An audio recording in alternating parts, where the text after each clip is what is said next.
दड़े ऐं भरपासे बदमनी जो आज़ार घटिजी न सघियो। फुरूं रोज़ जो मामूल बणियल। रहवासी अदम तहफ़ुज़ जो शिकार।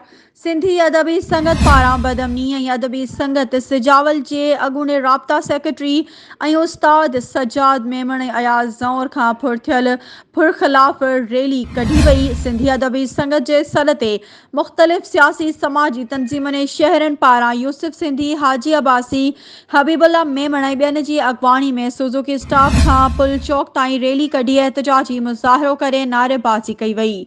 उन मौक़े ते अॻवाननि चयो त पुलिस जी नाअहली जे करे बदमनी चोट चढ़ियल आहे। रोड रस्तनि ते फुरूं जो राॼ क़ाइमु आहे। रहवासी ग़ैर महफ़ूज़ बणियल आहिनि। अदीब ऐं उस्ताद सजाद मेमण ऐं अयाज़ ज़ौर खां फुर कंदड़ जवाबदार अञा ताईं गिरफ़्तार न थी सघिया आहिनि। फुर में मुलविस जवाबदारनि खे गिरफ़्तार करे बेचैनी ख़त्म कई वञे।